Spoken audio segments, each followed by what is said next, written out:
हजरत गौसुस सकलैन ई बारगाहे हजरत गौसुस सकलैन नक़दे कमरे हैदरो नस्ले हसनैन ई बारगाहे हजरत गौसुस सकलैन नक़दे कमरे हैदरो नस्ले हसनैन मादर्श हुसैनी नसबो पिदरेऊ मादर्श हुसैनी नसबो पिदरेऊ जे औलाद हसन यानी करीमुल लबनैन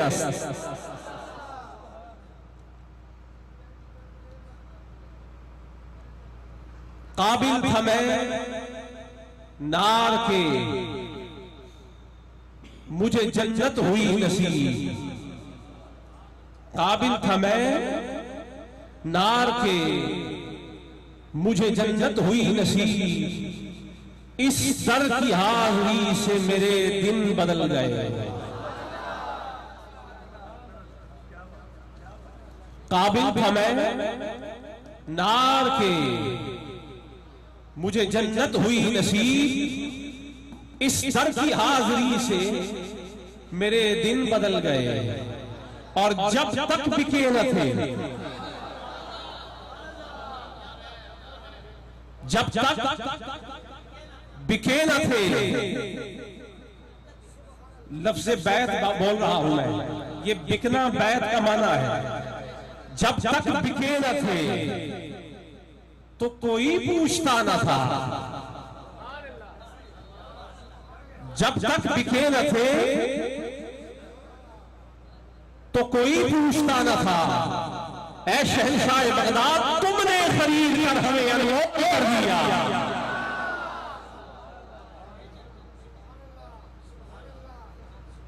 तुमने खरीद कर हमें अनमोल कर दिया और जब बगदाद वाले दूल्हे की मोहब्बत बरेली तक पहुंची तो शहंशाह बरेली फाजिल बरेलवी अहमद रजा खान साहब ने पुकार कर कहा तुझसे दर से सग से है मुझको निस्बत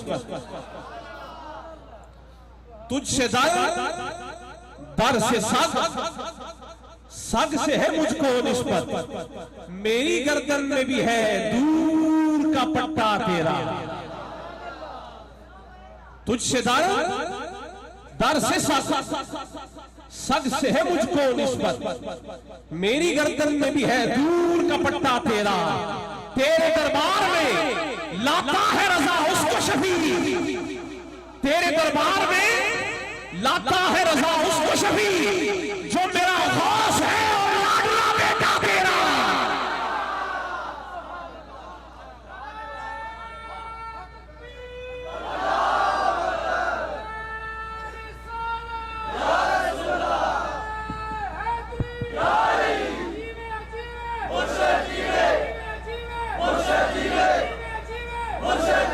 अज़ीज़ान गिरामी उलमाए किराम सना खानान मुस्तफ़ा जुमला गुलामान और शाखान हबीब किबरिया अल्लाह ताला का लाख लाख शुक्र है कि जिसने अपने हबीब के नालैन अक़दस के तसद्दुक़ के साथ मुझे और आपको एक बार फिर सांसों की मोहलत अता फरमाई है कि मिल बैठकर गौसे आज़म का तज़किरा कर सकें। आज की ये 11वीं शरीफ की महफिल जो गौसे आज़म कॉन्फ्रेंस के नाम के साथ मौसूल है ये महफिल और मजलिस अपने इख्तितामी लम्हात की तरफ रवा दवा है। आज की इस महफिल के खिताब और मौजू के लिए कुरान करीम की जिस आयत को तिलावत किया है रब ताला उसमें इरशाद फरमा रहा है वअल्लव इस्तक़ामू अला तरीक़ति लअस्क़ैनाहुम माअन ग़दक़ा ये सूरह जिन की आयत है सूरह जिन की आयत है और वो क्या जवाब है कि जिन की शान में ये आयत आई है ये सूरह जिन की आयत है। पीछे आवाज आ रही है कि नहीं? अगर आवाज ठीक आ रही है तो मैं कलाम जारी रखूं। ये सूरह जिन की आयत है। किसकी? बोलिए। तो आप कहेंगे पीर साहब ये उन्वान जो आपने बांधा है ये किसकी शान में आई है, ये किन की आयत है? तो मैं कहता हूं ये सूरह जिन की आयत है और रब ताला जिन्नात से इरशाद फरमा रहा है और फरमा रहा है वअल्लम इस्तकामू, अगर वो साबित कदम रहते। कौन? जिन्नात। कौन? अला तरीका, तरीकत पर। किस पर? तरीकत पर। लअस्क़ैनाहुम माअन गदक़ा, तो फरमाया हम उनको बहुत सारा पानी पिलाते। ये कुरान करीम की इस आयत का तर्जुमा है।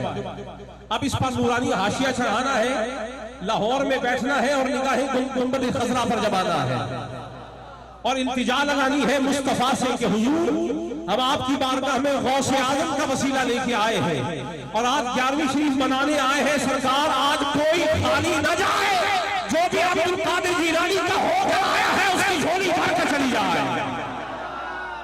कुरान करीम की आयत का तर्जुमा आपके सामने पड़ा है। फरमाया वअल्लम इस्तकामू अला तरीका, अगर जिन्नात तरीकत पर कायम रहते। किस पर? ये वही तरीकत है कि जिस पर आप और मैं चल रहे हैं।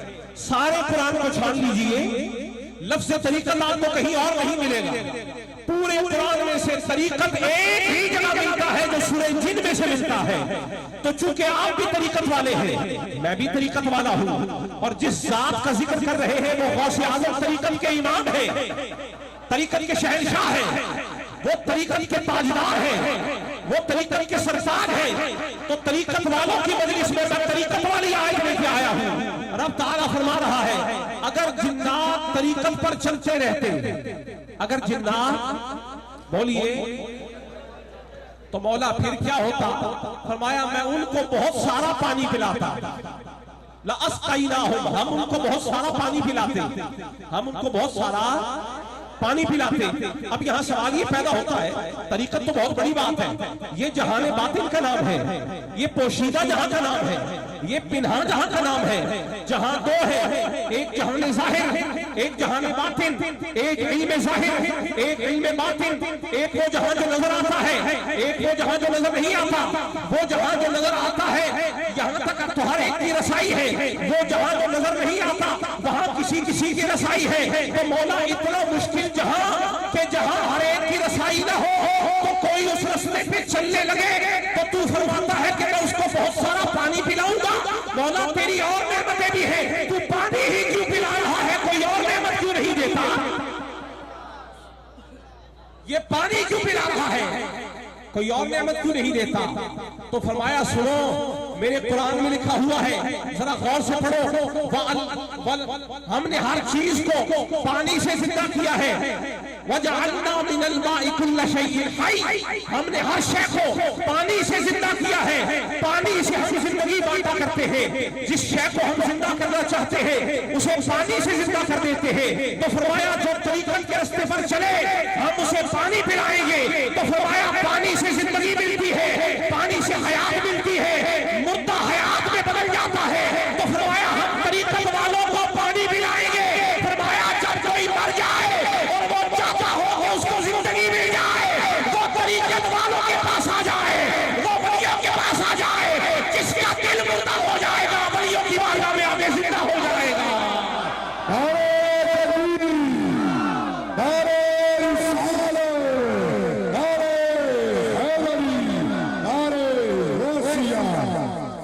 जिसका दिल मुर्दा हो जाए, फरमाया वजअलना मिनल माइ कुल्ल शैइन हय। यहाँ पर उलमा बैठे हुए हैं, मैं उनकी समाअतों को अपनी तरफ मबजूल करना चाहता हूँ। रब ताला फरमा रहा है हमने हर चीज को पानी से जिंदा किया है। किससे? बोलिए बुलंद आवाज से। रब फरमा रहा है हमने हर शय को पानी से जिंदा किया है। तो मौला वलियों को जब इनाम देने की बारी आई, तरीकत वालों को इनाम देने की बारी आई, चाहे ये आयत जिन्नात की शान में है, लेकिन चूंकि जिन्नात और इंसानों दोनों को अल्लाह ने एक मकसद वहीद के लिए पैदा किया है। वमा खलक़तुल जिन्न वल इंसा इल्ला लियअबुदून, जिन्नों को भी अपनी इबादत के लिए, इंसानों को भी अपनी इबादत के लिए, दोनों के भेजने का मकसद एक है। तो इसी तरह से जो तरीकत जिन्नात के लिए है वही तरीकत इंसानों के लिए भी है। तरीकत पर वो भी चलते हैं, तरीकत पर हम भी चलते हैं। इनाम उन्हें भी मिलता है, इनाम हमें भी मिलता है, पानी उनको भी मिलता है, पानी हमें भी मिलता है। तो फरमाया जो तरीकत पर चलेगा हम उसको पानी पिलाएंगे। मौला पानी ही क्यों, कुछ और क्यों नहीं? फरमाया इसलिए कि मुर्दा मर जाए तो पानी से जिंदा होता है, और अगर किसी का दिल मर जाए पानी की बारगाह में आ जाए, हमने इनको पानी दिया है, मुर्दा दिल भी जिंदा हो जाता है।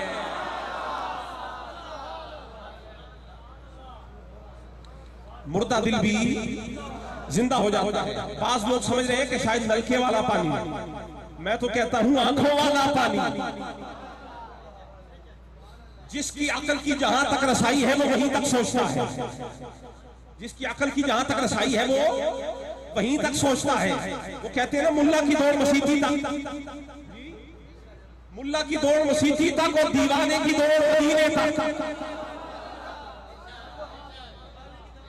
मुल्ला की दौड़ मस्जिद तक और आशिक की दौड़ मदीने तक। तो यही तो बात है। रब ने जब पानी अता फरमाया तो बहुतों ने समझा शायद नलके वाला पानी है, लेकिन आशिकों को समझ आ गई ये नलके वाला नहीं, ये तो आंखों वाला पानी है।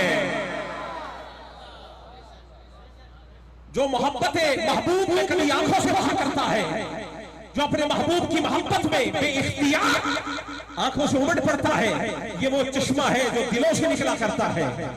ये वो पानी है कि जिसके लिए आसमान से बारिश नहीं चाहिए, जिसके लिए मदीने से बारिश चाहिए होती है। ये उस चश्मे की बात है। तो ये कौन सा पानी है? अभी यहां पे कारी साहब ने तिलावत से कबल एक वाक्य की तरफ इशारा किया। आज मेरे खिताब में वो चीज शामिल तो नहीं थी, लेकिन चूंकि उसमें भी पानी का जिक्र है तो मैं आपको जरा पानी की बात बताता हूं। वो पानी कौन सा पानी है? अल्लाह ताला के कलीम नबी है सैयदना मूसा अलैहिस्सलाम, साहिब मर्तबत, साहिब शरीयत, साहिब किताब और अल्लाह से बिला वास्ता कलाम करने वाले, अपने मिंबर पर जलवा अफरोज है और खुतबा इरशाद फरमा रहे हैं। और आपके खुतबे की तासीर का आलम यह है कि सुनने वालों में से कोई भी साहिबान मजलिस में कोई भी ऐसा नहीं है कि जिसकी आंखों से पानी ना जारी हो गया। बात पानी की है, बात पानी की है। कोई भी ऐसा नहीं कि जिसकी आंखों से पानी न जारी हो। सब गिरिया कर रहे हैं, सब ज़ारो कतार रो रहे हैं। इसी इस्लाम में मजलिस में से एक शख्स खड़ा हुआ, यह तफसीर इब्ने कसीर की रिवायत पेश कर रहा हूं। एक शख्स खड़ा हुआ और उसने खड़े होकर कहा कि हुजूर आपसे ज्यादा भी साहिब इल्म इस वक्त दुनिया में कोई है? मूसा अलैहिस्सलाम ने फरमाया नहीं, अल्लाह ताला के फजल से सबसे ज्यादा साहिब इल्म मैं ही हूं, सबसे ज्यादा साहिब इल्म मैं ही हूं। तो जब रब ताला की बारगाह में मूसा अलैहिस्सलाम का ये कलाम पहुंचा तो रब ताला ने इस पर नाराजगी का इजहार फरमाया और फरमाया मूसा ये इल्म की फजीलत को तूने अपनी तरफ क्यों फेरा है? तू क्या समझता है सबसे बड़ा आलिम तू है? अगर तू ये कह देता कि सबसे बड़ा आलिम खुदा है तो हमें ये बात बड़ी पसंद आ जाती। मूसा तू कहता है कि तू सबसे बड़ा आलिम है तो सुन, तू मेरा कलीम जरूर है, तू मेरा रसूल जरूर है, साहिब शरीयत जरूर है, साहिब किताब जरूर है, साहिब कलाम जरूर है, पर सुन मूसा मेरी मखलूक में तेरे अलावा भी कोई और है जिसको तुझसे ज्यादा इल्म अता फरमाया है। मूसा अलैहिस्सलाम को इश्तियाक हुआ, आपने कहा मौला कलाम मुझे दिया है, तूर पे मुझे बुलाया है, तौरात मुझे दी है, मुझे कलीम बनाया है, मुझसे भी बड़ी कलाम इल्म वाला कोई है? तो फरमाया हाँ मूसा तुझसे भी ज्यादा इल्म वाला कोई है। तो फरमाया मौला मुझे बता वो कौन है, मैं उससे मिलना चाहता हूं।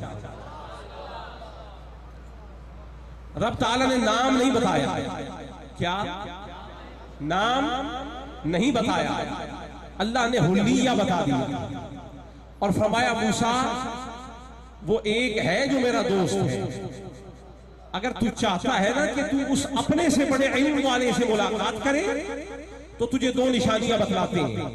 एक निशानी तो यह है कि तुझे वो वहां मिलेगा जहां दो दरिया मिलेंगे, वहां मिलेगा जहां दो दरिया मिलेंगे। और दूसरी निशानी यह है कि अपने साथ मछली पका के ले जा, अपने साथ मछली पका के ले जा। जहां मछली जिंदा हो गई मेरा वो वली तुझे वहीं मिलेगा। एक इशारा तो ये है कि जहां दो दरिया मिलेंगे, और दूसरा वहां मिलेगा जहां मछली जिंदा हो जाएगी। मूसा अलैहिस्सलाम के सहाबी हैं हजरत यूशा बिन नून, आपके खलीफा, आपके सहाबी, आपके साथी, कंपेनियन। आपने उनको हुक्म दिया यूशा मछली पका लो। उन्होंने मछली पका ली और ज़ादे सफर के तौर पे साथ रख ली अपने थैले में, और रख के जो अल्लाह ने फरमाया था ना जहां दो दरिया मिलेंगे, मजमा अल बहरैन, दो दरिया मिलेंगे, वो दरियाओं की तलाश में चल पड़े।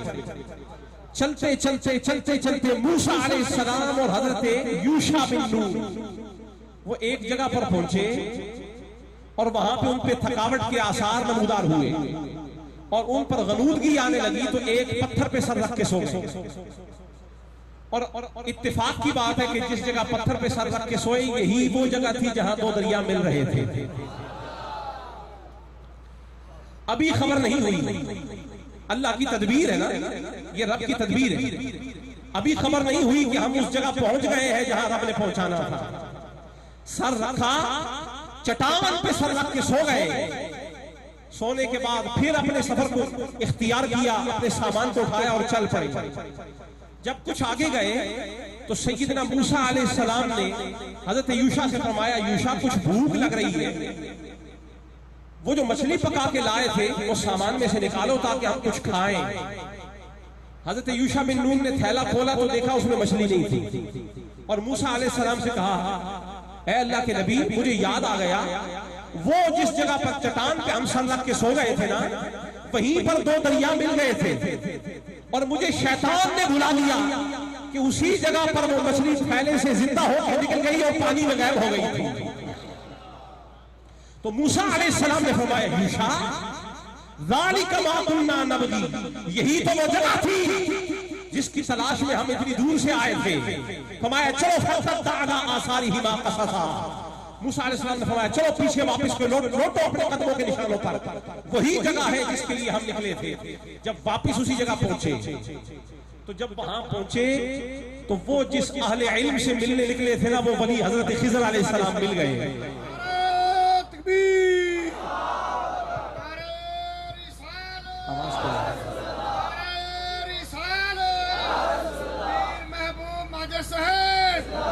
जहां अल्लाह ने इशारा फरमाया था ना कि वली वहां मिलेगा जहां दो दरिया मिलेंगे, जहां बोलिए ना दो दरिया मिलेंगे। तो मुफस्सिरीन ने इस पर बड़ा कलाम किया कि रब ताला ने कोई और इशारा क्यों नहीं फरमाया, यही क्यों फरमाया कि खिज़र मेरा वली जो तुझसे ज्यादा इल्म वाला है वो वहां मिलेगा जहां दो दरिया मिलेंगे।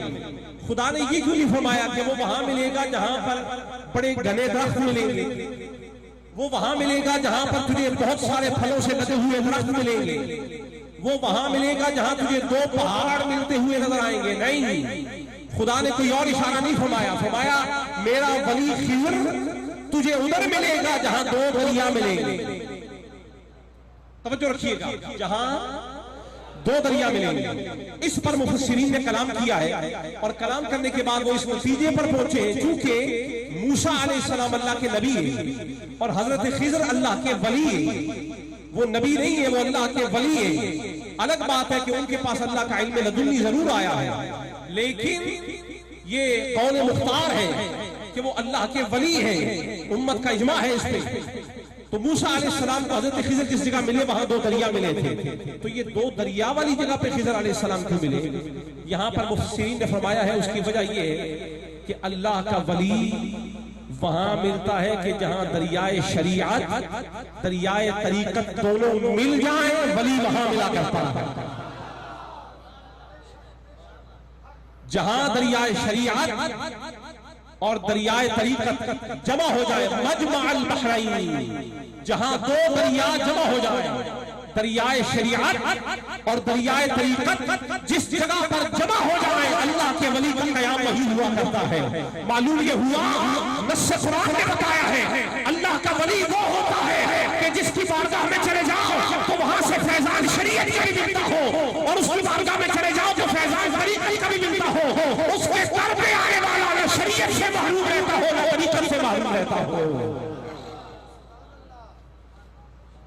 और दूसरा इशारा, आज इस साउंड ने मजलिस में जरा पहल महल कर दिया है, ना आपको समझ आ रही है ना मुझे समझ आ रही है, लेकिन आपको इतना तो पता है ना कि गौसे आजम की मजलिस हो रही है, पता है कि नहीं?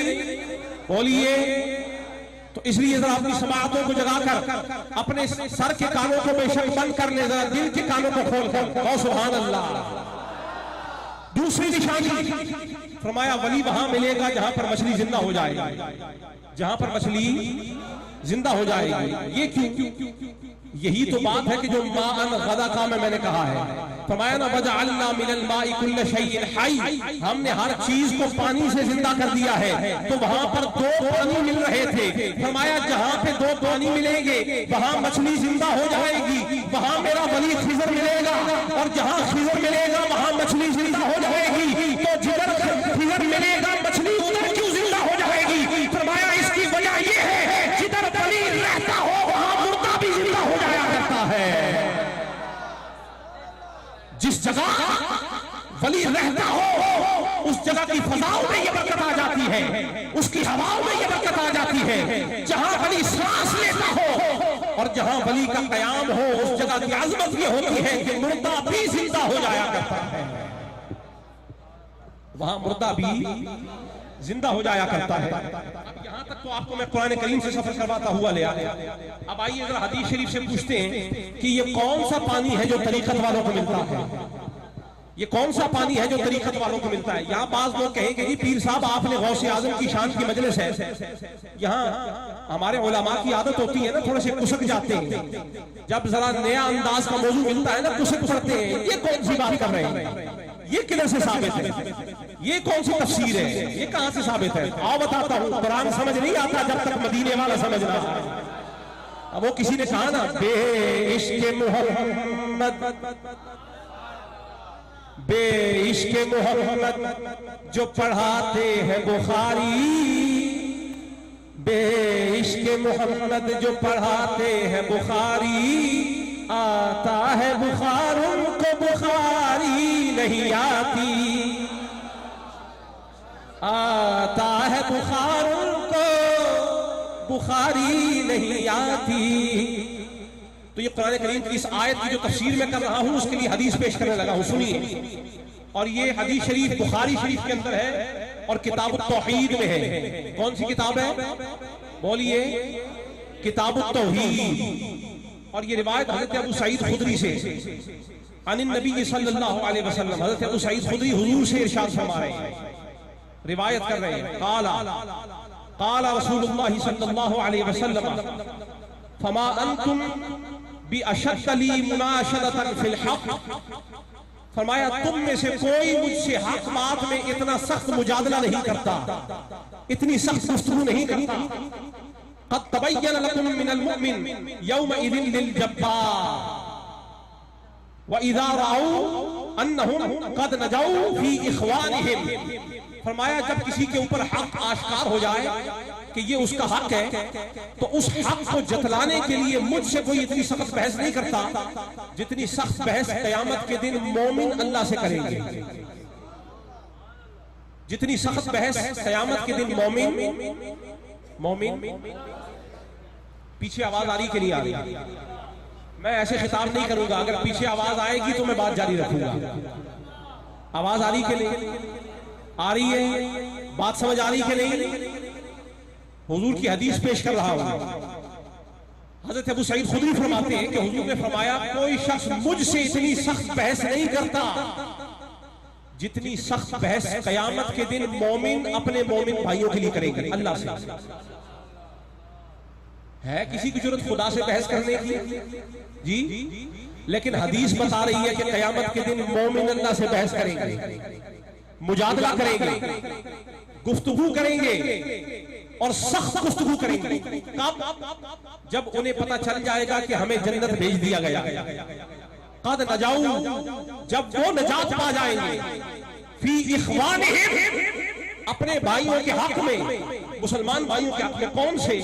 यक़ूलूना रब्बना इख्वानिना, ऐ अल्लाह हमें तो जन्नत भेज दिया है, हमारे भी कुछ भाई थे जो दुनिया में हमारे साथ रहते थे।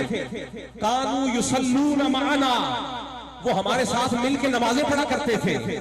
व यसूमूना माना, हमारे साथ मिलकर रोजे रखते थे। व यअमलूना माना, हमारे साथ मिलकर नेक अमल किया करते थे। मौला तूने हमें जन्नत भेज दिया है, वो जो हमारे साथ तेरा जिक्र किया करते थे, तेरी इबादतें करते थे, तुझे याद किया करते थे, तुझे जपा करते थे। मौला हमें जन्नत भेज रहा है और वो जहन्नुम में जल रहे हैं। तो रब ताला फरमाएगा, फयक़ूलुल्लाहु ताला, अल्लाह ताला फरमाएगा, इज़हबू, जाओ, फमन वजदतुम फी क़ल्बिही मिस्क़ाल दीनारिन मिन ईमान फ़अख़रिजूहु, फरमाया जाओ जहन्नुम में जाओ, और जिस जिसके दिल में एक मिस्काल दीनार का वजन भी किसी के दिल में ईमान हो, उसे जहन्नुम से निकाल के ले आओ। जिसके दिल में एक दीनार के बराबर भी, कितना? बोलिए, ये आज आपको शान बता रहा हूं, आपकी, मोमिनों की, जाकिरीन की, मुतसव्विफीन की, मुस्तरशिदीन की, गौसे आज़म की, मुतवस्सिलीन की, अब्दुल कादिर से ताल्लुक रखने वालों की। मैं आपको बगदाद तक लेके जाने वाला हूं, लेकिन पहले बताने वाला हूं कि बगदाद वाले का फायदा क्या है, गौसे आज़म का नफा क्या है, हमें गौसे आज़म का मुरीद होने के बाद क्या मिलेगा। तो फरमाया क़यामत के दिन मोमिन खुदा से झगड़ेंगे। हर मोमिन नहीं झगड़ेगा, झगड़ेगा तो दाता अली हुजैरी झगड़ेगा, झगड़ेगा तो मोइनुद्दीन झगड़ेगा, झगड़ेगा तो मुहद्दिस हज़ारी झगड़ेगा, झगड़ेगा तो गौसे आज़म झगड़ेगा, और अपने लिए नहीं, अपने मुरीदों के लिए झगड़ेगा। मौला हमारे साथ नमाज़ें पढ़ते थे, हमारे साथ रोजे रखते थे, हमारे साथ अच्छे अमल करते थे, लेकिन मौला हम तो जन्नत को जा रहे हैं, और ये तेरा इंसाफ, ये तेरा अदल कि हमारे साथ नमाज़ें पढ़ने वाले वो जहन्नुम में जल रहे हैं। तो रब फरमाएगा, अच्छा तुम उनकी सिफारिश करते हो, फ़अज़हिबू, जाओ जहन्नुम के अंदर दाखिल हो जाओ, फ़अख़रिजू फमन वजदतुम फी क़ल्बिही मिस्क़ाल दीनारिन मिन ईमान, जिसके दिल में एक दीनार के बराबर भी ईमान पाया जाता है, उसे जहन्नुम से निकाल के ले आओ।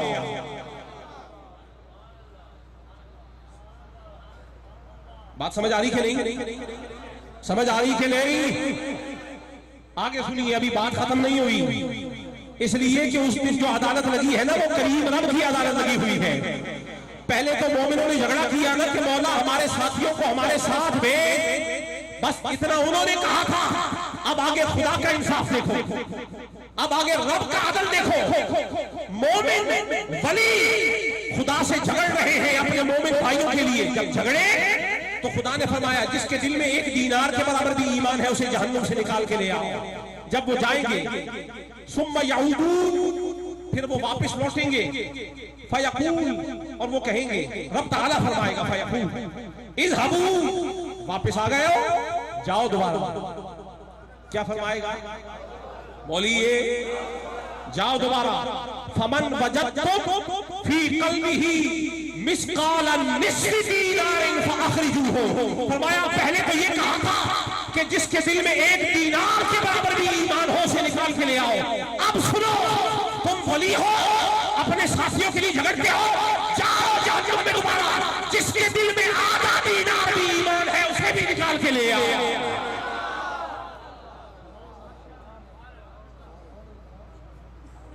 फयुख़रिजून मन अरफ़ू, हदीस शरीफ के अल्फाज है किताब तौहीद के।